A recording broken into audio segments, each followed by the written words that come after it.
Of Christmases Long, Long Ago is my new book arriving for the 2025 Christmas season. Find out what Christmas was like centuries ago. Sneak preview, it was weird, and spooky, and rowdy, kinda gross sometimes. Find it wherever books are sold in hardcover from Lions Press and audiobook from Recorded Books. It's Christmas as you've never seen it before, and it makes a great gift. Hey, it's Brian, back with another episode as we ramp up to this 2025 Christmas season. If you're listening in real time, it's now just a week after Halloween. Some say that's still too early for Christmas, but if you are listening in real time, then I'll bet you're not one of them. The Hallmark Channel has already begun airing Christmas movies. Streaming services like Pluto TV are offering seasonal content. And we see reports in the news almost every day about some radio station somewhere that switched over to its all-Christmas format. Yes, the frost may still be on the pumpkin, but it's starting to look a little something like Christmas. And speaking of movies and seasonal content, maybe that's one of the ways that you're easing into Christmas yourself this year. Nothing beats a Christmas movie on a cozy evening to summon the Christmas spirit. Now, for better or worse, we are practically drowning in options when it comes to Christmas movies. Even the last 1 or 2 years alone have given us more movies than any single person could reasonably watch in a season. To make sense of the landscape, to avoid decision paralysis, and to gain an appreciation for the Christmas movie as an art form unto itself, film critic Alonso Duralde is here to help. His book, Have Yourself a Movie Little Christmas, is revised and updated and ready to guide you through the season. Now, just one quick note before we get to my conversation with Alonso. My audio will sound a little different than it normally does. Unexpected technical difficulties, etc. These things happen from time to time over 10 seasons of podcasting. Oopsie daisy. But Alonso sounds great, as always. So, without any further delay... Alonso Duralde, welcome back to Christmas Past. Such a pleasure to be here. Thanks for having me, Brian. I remember a conversation you and I had maybe a couple years ago now, where you mentioned something that on the one hand just sounds so simple, but it struck me, where you said that the Christmas movie as we know it depends on television. There were Christmas movies before TV, but we didn't think of them in the same way. And then I would imagine that after that we went through other little historical epochs, right, with the advent of cable television or VCRs and DVDs. Absolutely. And so you open the book saying that since the time you wrote the first edition of Have Yourself a Movie Little Christmas, 2010, up till now, we've entered a new age of Christmas movies. Talk to me a little bit about that. What's new? Yeah, I think the Hallmark effect has had a ripple into the culture in general. I think that there has been a hunger clearly for these kinds of movies during the season. Like, as cable television is dying, somehow Hallmark Channel still manages to become this sort of zeitgeisty moment when they unveil their, 20, 30, 40 movies of the year. And, they put on a cruise, where the stars come out. They do all of this sort of ancillary stuff. And it's inspired a lot of imitators, not just sort of Lifetime and Up and BET, the usual suspects, but like Netflix really got into the Christmas game. And so now they're going to give you like 4 or 5 big titles every year. And I think that the existence of Hallmark movies has altered or at least affected the way that theatrical Christmas movies are made now. There was definitely a period where I felt like all the Christmas movies we were getting were in sort of directly addressing what aren't you going to see for free at home on Hallmark, So that was when we were getting more like R-rated comedies. We were getting films with all black casts at a time that Hallmark was really doing a bad job of inclusion and equity. And so, yeah, I think that whether it's a response to or an attempt to copy their success, the Hallmark footprint has really made an impact on the Christmas movie world.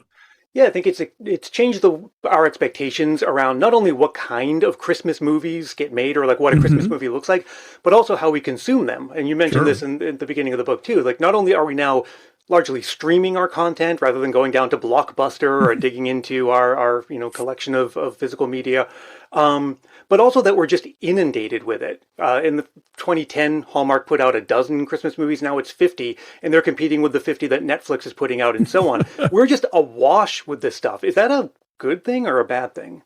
I mean, it's good for those of us who like this stuff. I think it's great that that this audience has been discovered, and I think that in a way, you see the same. I don't know if the two go hand in hand, but certainly in the podcast space, for example, when I put the book out in 2010, I think maybe Lee had already started the Christmas stocking by that point, or was about to. But compare that to now, where you have all of these year-round podcasts that are talking about Hallmark movies, that are talking about horror movies, that are talking about TV specials, music, coziness in general, all of these different topics that fall under the Christmas umbrella. And so, I think it's sort of opened this door, not just for increased interest in Christmas as a media subject, but, a way to kind of not limit it to the Christmas season. I think that so many of the podcasts that we listen to now function, throughout the year. Hallmark itself reruns their Christmas movies once a week to give people a little taste of holiday magic, and I think that Sirius XM has a devoted holiday channel that runs all year long. So it's clearly become a thing where there's a groundswell of I don't know that Hallmark knew what they were getting into. I think they lucked into it in a lot of ways, but when they started getting numbers for these things and building up their library, it kind of tapped into something in the collective unconscious right now that we, need, want, desire, require a little Christmas right this very minute. But I think the question is, have we or will we soon reach peak Christmas movie? You keep thinking, how many more can you pack in? And then every year we find out. Well, I think this year does kind of mark a turning point, because last year there were something like, between Hallmark Mystery, and their then new Hallmark Plus streaming service, there was something like 50 new Christmas movies last year. And this year there's like 24, which is a real big cutback. They're starting to pivot into things like reality shows and limited series and stuff. So they're not putting as many eggs in the Christmas movie basket as they've been doing, just in the last 2, 3, 4 years. So yeah, I think also there's a market change as well. I talked to a producer who was saying that a lot of the films that would get produced for U.S. television, whether they wound up on Hallmark or Lifetime or a streamer or whatever, were very often getting sold to Europe, either in TV or as a theatrical film or whatever. But that Netflix getting in the game has really changed that, because, when Netflix airs something, they air it everywhere on the planet pretty much. And so suddenly there was not as much of a market for this sort of Hallmark shaped Christmas movie when it was already just sitting there on Netflix. So yeah, I think we're already starting to see a bit of a retreat, but I think that once this Pandora's Christmas box has been opened, I don't know that there's any way to close it. So as a film critic, what do you think of these movies? Somebody was asking me, why I didn't include Hallmark movies in Have Yourself a Movie Little Christmas. And part of it is that I did that in another book, the one I wrote with the Deck the Hallmark guys. But I kind of church and state the two, because I think that I think Hallmark Christmas movies operate on a different level. My joke is always these are movies made by a TV network that is owned by a greeting card company. And so in the same way that you get a greeting card from someone that has like a beautiful snowy landscape or a Christmas village on the front, and you prop it up on your mantle, and every so often during the season you'll look up and you'll see that landscape and think, ah, yes, it's Christmas. Hallmark movies sort of operate in the same function. You turn the channel on and you are not more than 30 seconds away from a tree being lit or snowball fight or somebody, making cookies or whatever, all of these different kind of visual cues that you can sort of look up while you're walking through the room or folding your laundry or whatever and think, ah, Christmas. And I think they're very satisfying, and some of them are I think quite good, but they are very formulaic. They are designed in a certain way, and it's not so much the classic, big city lady who doesn't love Christmas comes to a small town and the flannel hunk, blah, blah, blah. Like they definitely mixed up the formula some. But in terms of the fact that what the general arc of the romance is going to be, that there's going to be a romance and that it's all going to end very happily. These movies have a very specific shape. And I think that movies get to not have to have that shape and get to go off in whatever directions, that they're interested in pursuing. So, of the movies that you included in the book, I would imagine one of the first orders of business is realizing you can't include everything. So you have to pick and choose what makes it in, what doesn't. Tell me how you put together this collection.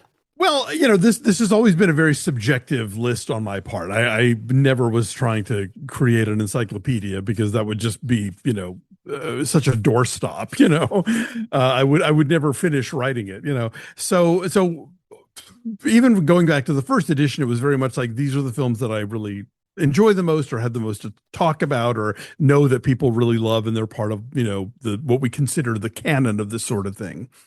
And so then for this edition, I had to kind of stay to the same general size just because of publishing logistics, but include all of these other movies, the cavalcade of new feature films that we've had since 2010, but then also some classics that I just didn't get to the first time around, which meant that I had to kind of go through and shrink a lot of films that had been given a sort of full entry to now maybe like a 2 sentence, oh, you should also see this one.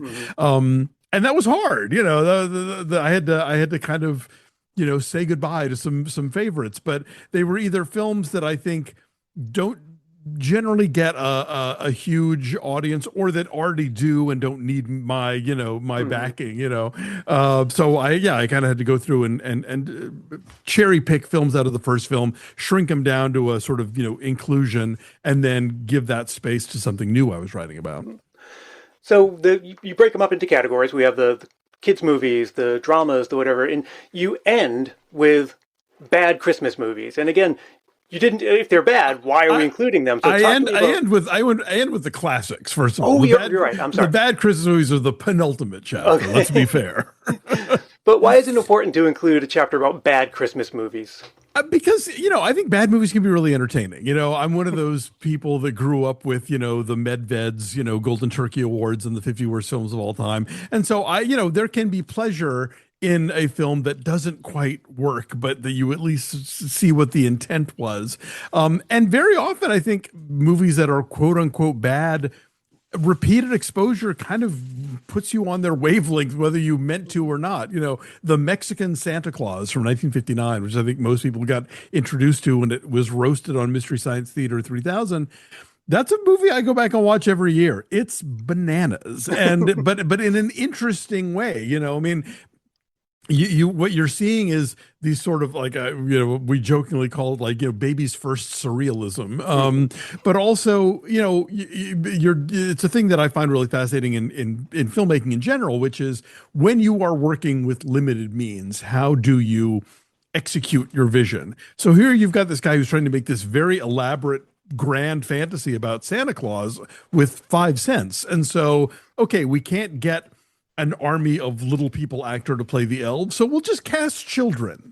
And we'll say that they're, Santa's helpers. We can't afford a big snowy, vista for the North Pole. We'll just say that Santa lives in the clouds and build a castle out of cardboard and put it, in a cotton ball cloud. We can't afford live reindeer. We'll just say that the reindeer are wind-up toys. So it's bizarre, but at the same time, you have to give it up to the director for being creative about working within his means. And so, in the book, I say it's sort of like that ornament that you make when you're 5 and there's like glitter falling off of it and you've misspelled Jesus's name or whatever. But it's charming and you want to look at it every year. And so I think these movies that don't quite go where they're supposed to go can be fun viewing. One thing I've never understood about Christmas movies is that, or some Christmas movies rather, is mixing things like horror or action with Christmas, because they are the two exceptions. Everything else is romance or, tearjerker, crazy family coming together, something like that. How does that make sense? Well, I think, first of all, the Christmas movie is a very malleable entity, and it will loan itself to different things.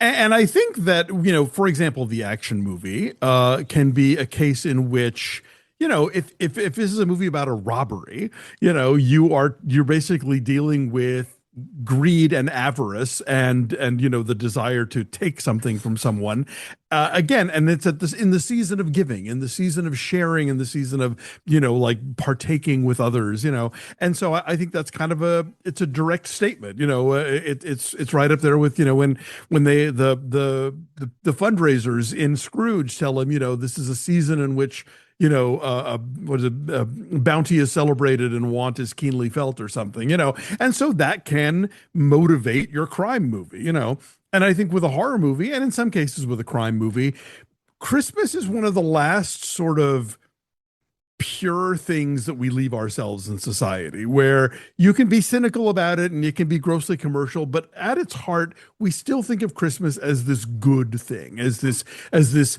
pure white snowdrift of goodwill and cheer and peace and brotherhood and all of that stuff.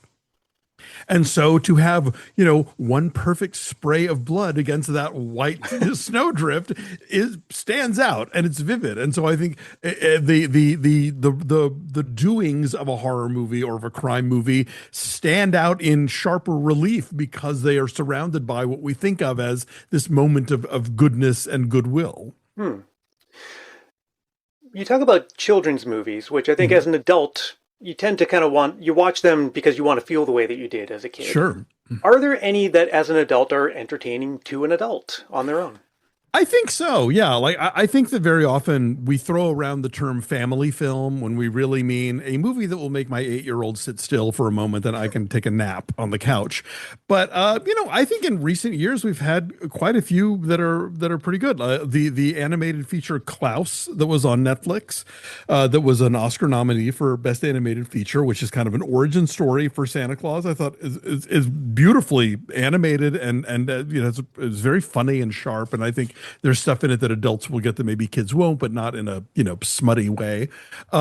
Just last year we had the best Christmas pageant ever, based on the popular novella, and I think that one really, it's about these kids disrupting this show, but it's also about a community kind of maybe learning a lesson or two about what Christmas is really about, and it's pretty bold in the fact that this is, by all measures, kind of would be considered a faith-based movie. It's directed by the guy who does like that The Chosen series.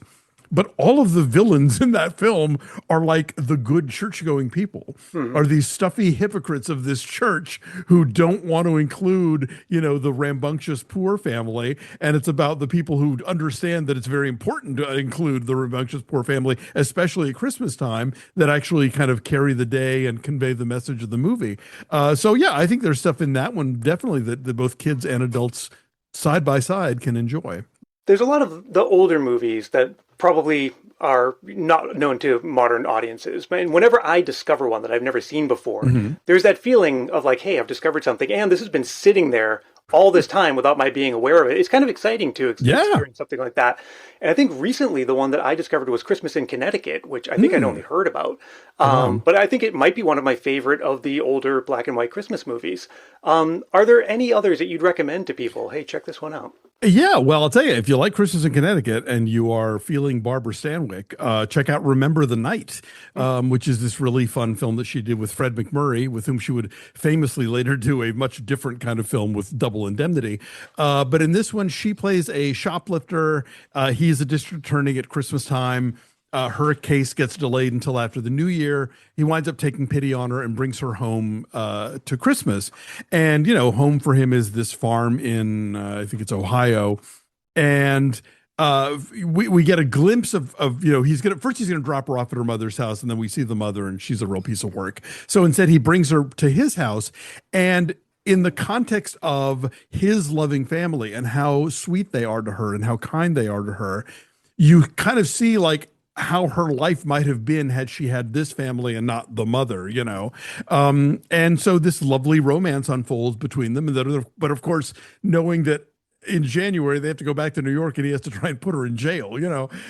It's written by the great Preston Sturges, directed by Mitchell Leeson. It's a really wonderful film. And then if you're looking for something maybe a little harder edged, one that's new in this edition of the book that I had not seen before is a 1960 noir film called Blast of Silence, about a hired killer who goes to New York City over Christmas to do a job. And it's very bleak and existential, but at the same time, like, it is shot in New York City in 1959 at Christmas time with no permits. So if you want to see what things really looked like, just keep an eye on the backgrounds of where this guy's walking, and you really get a sense of what the city really looked like for the holiday.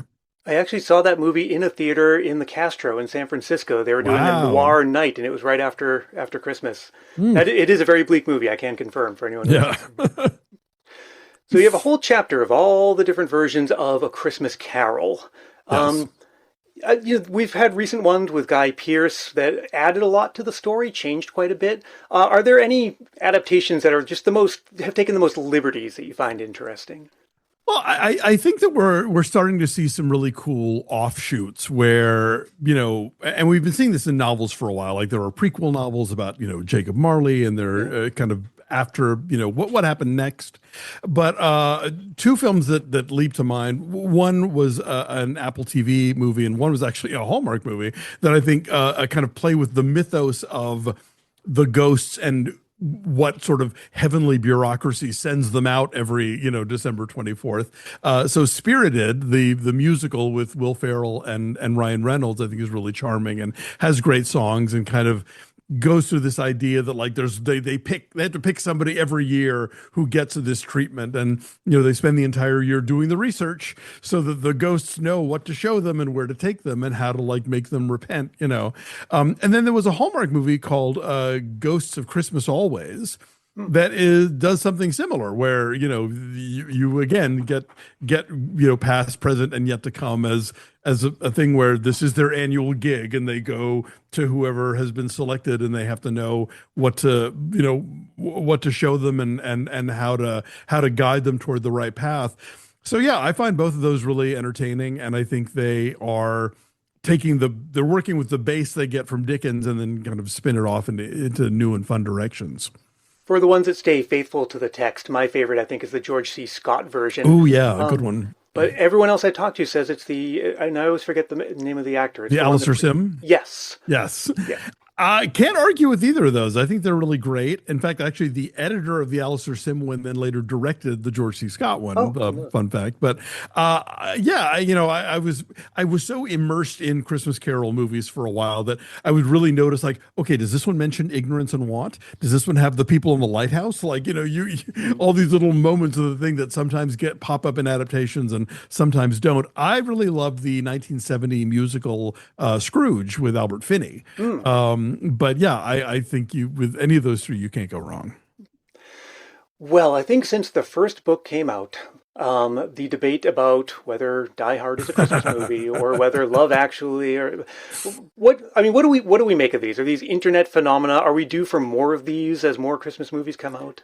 I think it's an internet thing. I think people are just dying to talk about something, that isn't the horrors of the world around us. And so it's just a fun argument to have.